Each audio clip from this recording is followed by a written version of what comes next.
लोकसभा चुनाव 2024 में आजमगढ़ सीट जीतने के लिए सत्तारूढ़ भारतीय जनता पार्टी और विपक्षी समाजवादी पार्टी ने अपनी अपनी गोटियां सेट कर अपने प्रत्याशियों के नाम का ऐलान कर दिया है। भाजपा के सामने जीत दोहराने और सपा के सामने खोया जनाधार हासिल करने की चुनौती है। वहीं बसपा के सामने अपने ध्वस्त किले को खड़ा करने की चुनौती है। ऐसे में बसपा सुप्रीमो मायावती अपने पुराने सिपाहियों को मैदान में उतार कर अपने किले को खड़ा करने के सपने देख रही हैं। चर्चा है कि कभी संजय गांधी के करीबी रहे अकबर अहमद डंपी को बसपा प्रत्याशी बना सकती है। अगर प्लान के मुताबिक सब कुछ ठीक रहा तो आजमगढ़ का चुनाव काफी दिलचस्प होगा।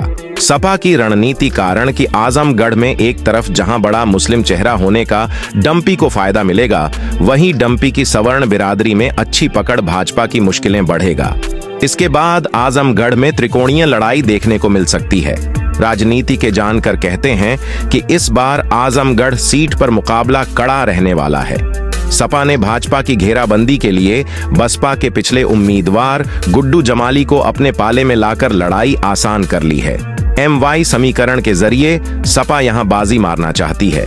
सपा अध्यक्ष अखिलेश यादव इस सीट को जीतने के लिए कोई कसर नहीं छोड़ रहे।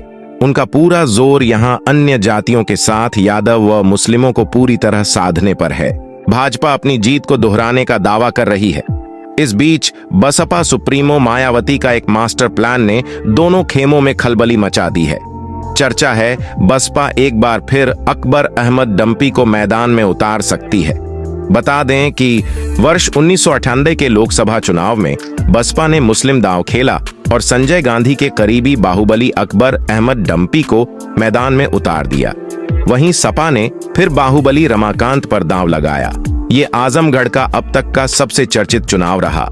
इस चुनाव में डंपी ने सीधे तौर पर रमाकांत को टारगेट किया। डंपी के डायलॉग देश में सिर्फ 2 गुंडे हुए, एक संजय गांधी और दूसरा अकबर अहमद डंपी। ये तीसरा रमाकांत कौन है? इस दौरान डंपी ने खुले मंच से बाहुबली रमाकांत के बारे में अपशब्द बोले। अंदाजा इस बात से लगा सकते हैं कि दोनों के बीच इतनी तल्खी बढ़ गई थी कि जब 17 फरवरी 1998 को रमाकांत यादव और डंपी अंबारी चौक पर आमने सामने हुए तो असलहे निकल गए।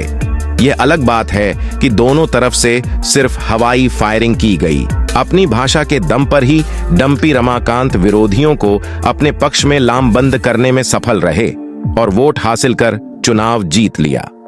आपको क्या लगता है, अगर बसपा ने अकबर अहमद डंपी को उम्मीदवार बनाती है तो आजमगढ़ चुनाव में कितना असर डालेंगे और आजमगढ़ का लोकसभा चुनाव कौन जीतेगा? बीजेपी, सपा या फिर बसपा? कमेंट करके बताएं और वीडियो को लाइक, शेयर एंड सब्सक्राइब करें।